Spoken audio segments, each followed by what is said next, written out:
Hello, everybody. Once again, welcome to another lecture. Today is going to be very different. We're going to look at critical approaches. So, last week we looked at more mainstream approaches realism, liberalism, and so forth, military security. All of that deals with state security. But we're going to shift gears here, as I say. We're going to look at individual security.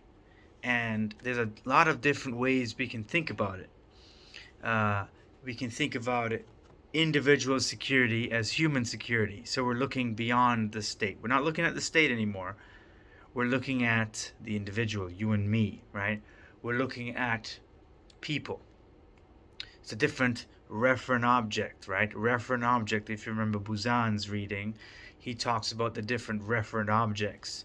And this is key, right? That's the first thing we're going to start off with. We're going to start off with this idea of referent objects, right? So in the beginning, we talked about classical realism, we talked about structural realism, we talked about the centrality of the state. But this very narrow interpretation of security leaves out a lot of human elements. You see, the state itself is a very abstract thing. But you and I, right, it's tangible, right? It's more tangible. It's more realistic, as you say. A lot of you conflated realism with realistic, and it's not quite accurate because theories are not quite realistic. Um, the state is not really a unitary actor, and it's certainly not rational. I mean, if you look at American foreign policy today, you can see clearly it's not quite rational. Uh, but for the Copenhagen school, they stress survival as central. And so they look at existential threats to human civilization. And that's an important innovation. We're not just looking at military security and state security, we're looking at you. There's a lot of ways you can die. You can die from a flood, climate change, right? You can die from COVID-19 or monkeypox or any disease that's running around out there, Ebola. You can die from cartel violence or terrorist violence.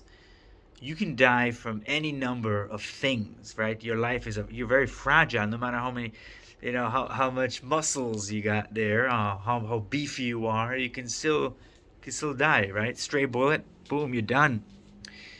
And that links to crime, right? Crime is a threat to society. So we're looking at threats to you and me, right? So that means, like climate change, right? It's an existential threat. What does that mean, existential? That means human existence is up for debate. It's up for grabs. It can be destroyed. And when we look at life and threats in terms of existential threats like nuclear war, biological warfare, any such threat, we are moving beyond the simple notion of the state, and we're including new referent objects such as societies or nations or what have you, anything that relates to the survival of the human species. And so it's important to note the referent object here. So individuals, again, it could be types of individuals. It could be different ethnic groups who are facing ethnic violence. The Uyghurs, ethnic minorities in the former Yugoslavia during that conflict. The Darfur genocide back in 2000 and I'm going to say 4. All of these, the Jewish Holocaust, the Jewish nation almost ceased to exist, right? So anything that can possess, or any nation or group of people or individual that can possess a claim that, hey, we have a threat to survival, then the state or the elite must act. So in order to make the case, you need a securitizing actor. So if you, let's take an example. I think this is the best example because it's very relevant. It's very prominent. A lot of climate change folks out there, they believe that the world is going to come to an end very soon. I think one individual in Congress, I forgot her name, she said that the world is going to end in 12 years. And so we need to basically adjust and reform the economy so that we don't cease to exist, so that we can survive, right? So the economy needs to change. You need a Green New Deal and spend trillions of dollars to completely reform the economy to serve or reduce the carbon footprint and thereby saving the human race. So what that individual is trying to do is securitize an issue by articulating that there is indeed a threat and the survival of the human species is at risk.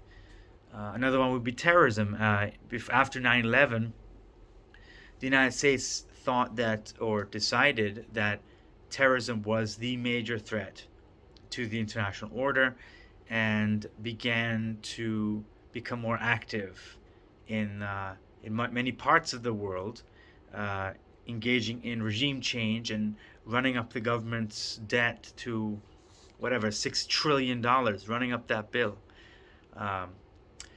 I believe that the debt right now is a securitization. Like, it deserves to be securitized, because right now, I mean, we're almost 130% debt to GDP, and with the interest rates going up, I don't know how long or how much the deficit, the interest on the debt, how much that will be, and whether or not we can actually pay back the debt at this point. So that's an existential threat. I think we need to rein in spending quickly, immediately. But I mean, no one cares what I think, right? But that's another example. So we're using security, the Speech Act, right? We as leaders in the community, right? So if you're the president or you're the congresswoman, or even some members of the epistemic community, such as academics, but no one listens to them, right? They use the language of security to convince an audience of the existential nature of that threat, right? So again, we're not looking at the state, we're looking at other referent objects. And because of this, we're realizing that the definition of security is very broad, and it's very subjective, in the sense of everybody has their own opinion on security and securitization. And I'm not saying that's a bad thing, but I'm not a big fan of that, because it creates noise, becomes too noisy. So in this particular field of security, you have to understand and know a lot of different things about security in order to teach security or conceptualize security, and that could be a little sloppy. It could be a little fuzzy. But I mean, regardless, what we are talking about today is the importance of language, and we are broadening our understanding of security to include non-states. So groups of people, we're looking at individuals primarily, or the environment, all of that, right, is part of this broader notion of opening up the referent actors and seeing basically that there's a lot to talk about in security. So it's boundless, and you can basically, if you believe in a Speech Act that actors can come together and say that something is a security threat, then I mean, it's unlimited. I mean, aliens, right, could be a threat to national security. Can something be desecuritized? Absolutely. Think about this, right? 1919.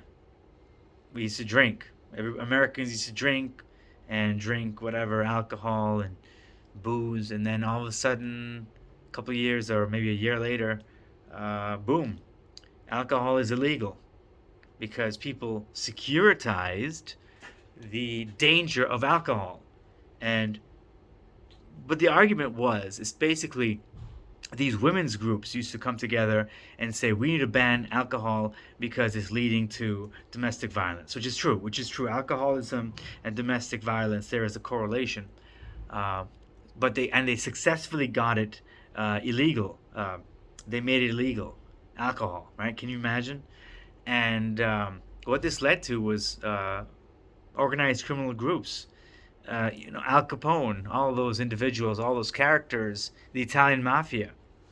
And it led to such an enormous insecurity for the United States during the Roaring Twenties, no less. And then eventually, people realized this is not a big deal. Like, alcohol is not a big deal. People are going to drink. And before you know it, alcohol was again legal. Marijuana, same thing. 1970s, marijuana. There was a movie about it. I forget what it's called. But Reefer Madness. I've never done it. The Devil's Lettuce. But you do get stupid if you smoke a lot of weed. I mean, that's kind of scientifically proven. There's a lot of studies that show the more marijuana you intake, the abuse of marijuana may lead to laziness and also some forms of schizophrenia. But people are realizing that weed is not as big a deal as, say, cocaine or heroin. And so there is an effort to desecuritize marijuana in the United States. And we are seeing now that in many places, marijuana is legal, but also it is decriminalized. So you don't go to jail. But I believe that there are people still in prison right now. So securitization ultimately is an important aspect of international politics. Securitization is opening up the understanding of security by looking at different referent objects, and the Speech Act is the practice of creating an urgency over an issue area, right? So I use the example of marijuana or alcohol. So that's the overall aspect of securitization. Buzan talks about that in his book, The Speech Act aspect of it. And there's another great book called Securitization Theory that he wrote, I think, in 1998, which is also a look. Do check it out when you have a chance. It's a very, very good book. So moving on now, we're going to talk about what we refer to as critical security. So critical security is basically saying that the world is more insecure because of the traditional understanding of security. So the state, as a referent object, is the problem. So we have conflicts now, in the United States and Russia, and the United States and China. In particular, the conflict between Russia and China is not very good for food prices and food shortages. I'm reading a lot of articles about the prospect of famine in Somalia, all right, and Somaliland. So we're not supposed to have famine. I mean, in the 21st century, famine is supposed to be done with because of how much food that the world can produce thanks to genetically modified foods. We can produce a lot of food, and we're not starving. However, the war, most of the food supply in terms of wheat and corn and sunflower oil comes from Ukraine and Russia. So in this particular case, we're seeing critical security studies showing that state security and realism and how we understand security today in a national security perspective is actually making the world more insecure. And so critical security wants to move away from that, and they want to return the focus of security to the individual, because the individual is the most important thing in the world to these folks, to critical security people. And so they're trying to do away with this idea of state security. They look at the world in terms of state security as zero sum, primarily zero sum. So what does zero sum mean? That means that if countries decide to improve their security, they're making other states or other countries more insecure, thereby leading to the security dilemma, which we talked about last class in the realism lectures, in the realism readings. And because of this, the world is made, quite insecure. So they are trying to deconstruct what we see as security, and they're trying to figure out a way in which we can circumvent state conflict and focus on what we have in common. And they look at language, just like securitization. They look at language, they look at the meaning behind words. One of the great examples I have for that would be the term collateral damage or surgical strike, right? It sounds really nice, like, hey, we limited collateral damage because we conducted this glorious surgical strike, right? So the idea of surgical meaning, gives you the sense that, yeah, it's clinical, it's clean, collateral damage, limit. Okay, that's good. Collateral damage, no more. That's good, right? But there is collateral damage, right? There's people innocent civilians, non-combatants, who were killed in this so-called surgical strike. So language here covers up the truth, right, behind the meaning of a state nationalist policy. So they're looking at the trade-off between state security and human security. They are looking to deconstruct our understanding of state security and replace it with a more human-centric approach. And that is the essential idea behind critical notions of security. So it's a good idea. It's a good theory. Sorry, it has some good stuff to talk about. So they're trying to change the object of security, and instead of looking at states as the referent object, they're looking at individuals and the environment as fundamentally the only thing that is necessary for us to exist, right? So looking at existence, it's not about states, because states created nuclear weapons, and nuclear weapons can wipe us all out in maybe a couple of weeks. If there's a nuclear exchange between the United States and Russia, or China and the United States, in about, I don't know, a matter of months, all the people in the world will be dead because of nuclear winter. All the dust fragments that will be kicked up into the air will cover the ozone, will cover the surface of the earth, and light will not be able to penetrate that dust cloud, thereby creating what's called nuclear winter. So it'll be cold and there'll be no sun, and that means what? Crops can't grow, grass can't grow, animals can't eat. Eventually, we're all gonna, check out. That's not a good thing, right? We don't want to do that. So ultimately, we're trying to move away from this nation state, and that is the ultimate value added for security studies. Trying to move beyond the state, because the state itself has not brought real peace. It's only brought war, according to the school of thought, the critical school of thought. So by returning the focus to the individual, this is the best way forward, where we can all be secure. That's the overall gist of securitization and the critical school, opening up the state. Yet no theory does it better, I'd say, than the gendered approaches. The gendered approaches are possibly one of the better theories behind the refocusing of security. The idea of patriarchy, right, of a man's world.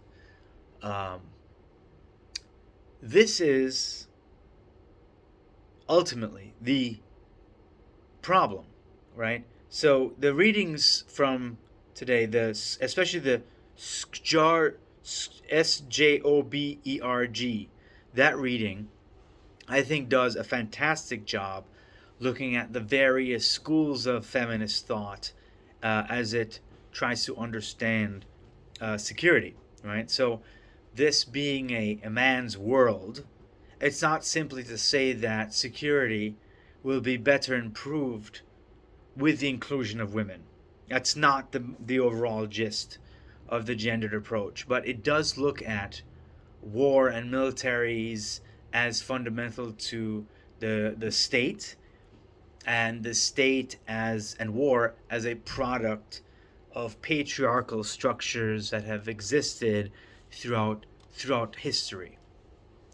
So when we think about all the different norms and rules that come into creating what is a man and what is a woman, ultimately, according to feminists, this is the essential notion of the differences. Now, the Lara Skogsberg reading was actually very important to today, so I hope everybody gives that a read.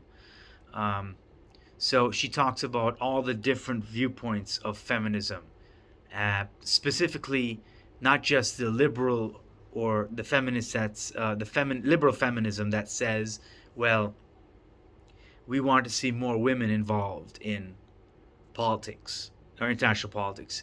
That's not going to actually improve things, because if you look at specific examples of women as presidents, right? You have Golda Meir, you have Margaret Thatcher, you have the leader in Pakistan. I forget her name right now, but all of these women, particularly, they are successful because they perpetuate and extend the statist understanding of the world, the masculine understanding of security. So we want to go beyond that, those simple categorizations, right? We want to go beyond it because there's a richer understanding of security.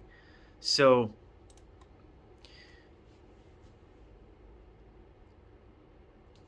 if you look at masculinity and the patriarchy according to the gendered security understanding, it's power, right? Power. So for feminists, the state project or military power is part of a long history of men being in power. So if you look back to history, throughout history, there's some major males. Napoleon, right? You have Julius Caesar. We have Hannibal, right? These individuals that have created history, they perpetuate a specific interpretation of security, right? And what we're trying to do is return or securitize some of the weaker units of the international order, which is the individual. So we're not looking at states, because states and militaries and warfare is part of a masculine understanding of the world. We're trying to bring in, a more individual-centered or human-centric notion of security. So that's the major understanding here, right? Because when you look at warfare, while men go out and fight the battles most of the time, these warriors, right? These men go out and fight, but women are the ones that pay the price in terms of being unprotected. Women are subject to some of the grossest crimes against humanity if they are um, not protective, right? And what we're trying to do is we're trying to protect the most vulnerable in society. And because we do that, the whole society will be made more secure. That's the core assumption here. That if the weakest in society were made secure, then ultimately the world would be a better place. So this moves beyond the state. We're looking at, again, we're looking at the individual. Um, so we're looking at who's in political life, who created the world as we now live in it, and what is the dichotomy of masculine versus feminine out there. Um, so gender is actually what a lot there's liberal feminism that says we need more women in government, and then there's post-structuralist or post-structural interpretation of feminism that looks at what we understand or view as feminine, right? So, there's a great book or an article by Ann Tickner, and she looks at the feminist perspective in terms of Hans Morgenthau's uh, six principles. And instead of looking at competition, she looks at cooperation. So the assumption is that because women are socialized to be more cooperative, then ultimately, if more women were in politics, then the world would be more cooperative. So that's another understanding of the gendered perspective. So cooperation, women apparently cooperate more. Women tend to see what they are most related to, right? And try to achieve those particular goals. So Western militaries, right? They right now, what's going on in the Western military industrial complex, right, is that they are trying to incorporate them into the Marine Corps, incorporate them into the Army, um, and socialize them and mold them to become warriors, right? So thereby including them in conflict and creating within or perpetuating patriarchy in this particular case. So when we see, I'm not like, okay, this seems like I'm criticizing the military, but I'm just being critical of the military given the gendered perspective here. Okay, so the gendered perspective says that patriarchy socializes men, but also women to behave in specific ways. That's why a lot of Margaret Thatcher deepened her voice in order to be treated equally with men, because it's at the end of the day, the gender perspective says it's a man's world, and ultimately, the patriarchy sidelines women that try to bring in cooperation, and ultimately that creates a more insecure world in a hyper masculine, hyper militant international society. So what the gendered perspective is trying to do, they're trying to deconstruct these notions of patriarchy and gender and feminism in order to create a better world. Now, when we say gender is a social construction, what do we mean by that? What does social construction mean? It means all of this, right? All of this world is a product of social facts. And social facts are just things that we agree on. So, for example, this is an orange, right? It's an orange. We agree this is an orange. That is what is called a brute fact, right? It's a brute fact. This is indeed, it smells like an orange. It's probably going to taste really good after this lecture because my throat is getting a little dry. But ultimately, we agree that is a brute fact. You cannot you cannot argue, right? Gender is not a brute fact. Apparently, gender is a social fact, meaning that gender is a social construction and it's malleable. It's whatever we say it is, right? That's what it means to be a constitutive theory, a constitutive approach. Gender, again, is not simply a brute fact, it is a social fact, just like international politics. So we can argue what international politics is all about. We can argue what the major security threat is. Is it Russia? Is it China? Is it terrorism? Is it organized crime? We can argue about that because there's no brute facts, or there's very few brute facts in politics. Again, this is the gendered perspective, so just trying to illustrate that. So we're looking at threats to the individual. We're looking at threats to, because it's a subjective, because it's a social fact, we're looking at, you can choose to look at different threats. And if human trafficking you consider it a threat, which I do ultimately, because it destroys the individual security. It degrades, especially women who are trafficked for sex and for slavery. In today's slavery still exists, and apparently there's more slaves now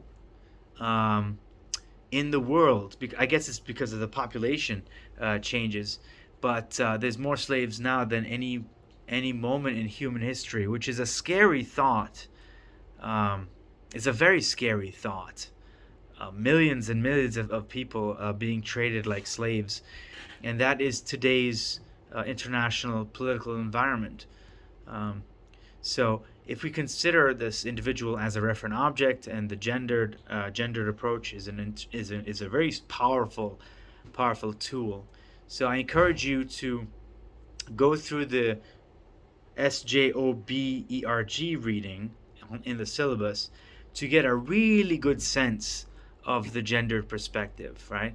And it's nice to discuss these things. I do enjoy the gendered perspective. There's a great book, which I can't remember the name of right now. I don't know why I brought it up, but I'm going to double down. There's a great book about women. It's gendered feminist, right? She goes to study men in the military, especially the scientists who talk about strategy, specifically the nuclear deterrent. And she goes and she's studying these men, and she notices they're very charming, they're very nice, very gentlemen, very chivalrous people, and she finds herself very attracted to that strength, right?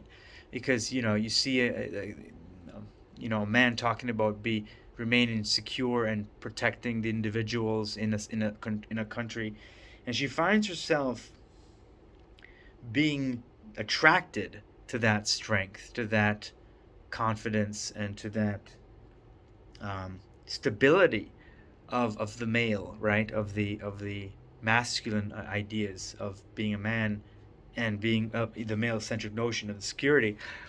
She also noticed that they were all very, very flirtatious. I think I remember that very vividly. And they tended to make a lot of sexual jokes. And she hypothesized that this inclination of flirtation and jokes, making these jokes, were basically a coping mechanism of constantly being reminded of the likelihood, or the potential, let's say, of being completely annihilated by a nuclear weapon at any given time. Fantastic book. If you're interested, just drop me a line and I'll try to get that information for you, because it escapes me right now. But anyway, that's it for today. I think I covered all the major themes, and I hope you enjoyed it. And until next week, adieu.